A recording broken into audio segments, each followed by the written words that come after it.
with the dilemma, pay off $20 million in debt by this fall or close. The Delaware Art Museum announced last month it would sell art from its collection to come up with the funds. Now, how the museum arrived at this controversial decision and what the potential consequences may be are just some of the questions we try to answer in this week's First Look. The Delaware Art Museum describes its decision to sell up to 4 works of art to satisfy a $19.8 million debt due this fall as a last resort. We considered refinancing the debt. We talked with a number of banks to do that. We'd already reduced expenses, operating expenses of the museum substantially. We had cut staff. We had frozen salaries. It's not known what works will be sold, only that the sales will occur over the next several months to keep the museum from closing. Our plan is that we will realize proceeds of roughly $30 million, which will allow us to pay off the debt with about $10 million left to add to our endowment fund. Museum CEO Mike Miller says there's $25 million in the endowment now, enough to pay off the debt. But Miller says operating costs will quickly burn through what's left, and the museum will face closure yet again. Our donations from individuals and corporations and from the work that we do inside here are not sufficient to fund all of the expenses, so we have to rely on the endowment. The debt stems from a $24.8 million building campaign about 10 years ago. The expansion was paid for with bonds guaranteed through a Wells Fargo letter of credit. Then the Great Recession hit in 2008, which tightened credit standards. Consequently, Wells Fargo notified the museum last year that it would not be renewing the letter of credit this fall. Board of Trustees President Ferrari Graham believes selling the art is a small, albeit painful price to pay for the greater good. Part of our stewardship, I think, as trustees, is to maintain the museum and to preserve the art. And we can't preserve the art and maintain the museum as a resource for the community unless we have a museum. Philadelphia Museum of Art CEO Timothy Rubb also serves as president of the Association of Art Museum Directors.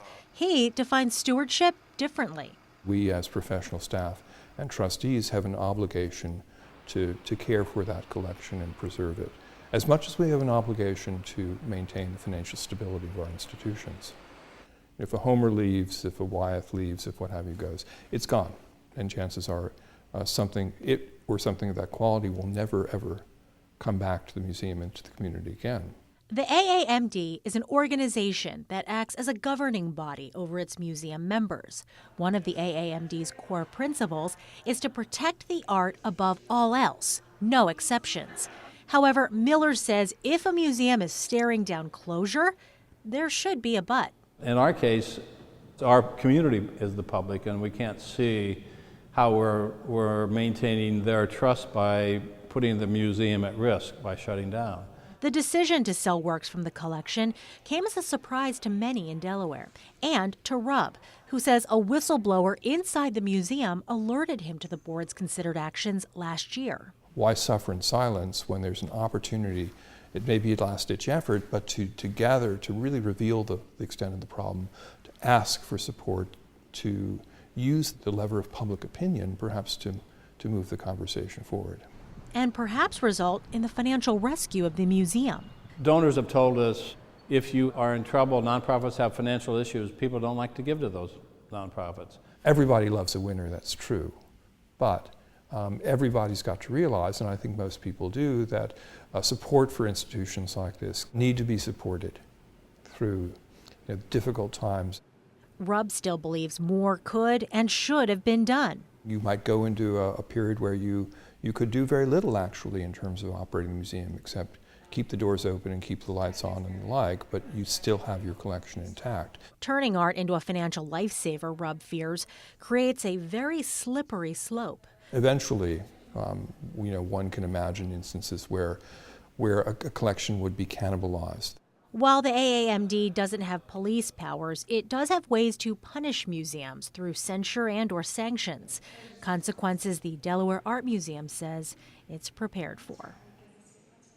The Delaware Art Museum says no works of art have been sold yet. And while remote, there is still the chance, again, albeit slim, that the museum could change its mind. So Shirley, is there any history behind this? Have other museums sold works of art to kind of make ends meet? Randolph College in Virginia sold a painting from its Mayer Museum of Art for similar reasons, and the AAMD sanctioned the museum last month. And that means that the organization strongly encouraged its members to not loan or organize any exhibitions with that museum. And also, according to the AAMD's website, it wasn't the first time that the college sold a painting to make up for a budget shortfall. And so that's sort of what they're concerned about, that slippery slope that once it happens, it will happen again. Exactly. And on the other hand, you have AAMD pointing to the American Folk Art Museum in New York and the Detroit Institute of Arts Museum as institutions that were under similar and arguably worse financial situations than the Delaware Art Museum, and yet did not sell. Now, the Folk Art Museum even went so far as selling the building and downsizing to preserve the collection. The Delaware Art Museum, however, insists that after this sale, it will be on good financial footing. That being said, though, CEO Mike Miller says the Delaware Art Museum still needs people coming through its doors, and it needs to keep up with fundraising. And the Art Museum not saying what works are going to be sold. Why is there this kind of shroud of secrecy around the sale? Miller's trying to get the most bang for the buck for however many paintings are sold, which we know the maximum could be 4. But he describes art buyers as very shy. And so if there's any controversy or strong emotions tied to a painting, for example, those buyers will get scared away, and then the museum can't get the maximum value for the art. All right, thanks, Shirley. We will continue to report on the Delaware Art Museum story right here on First and on newsworks.org/Delaware.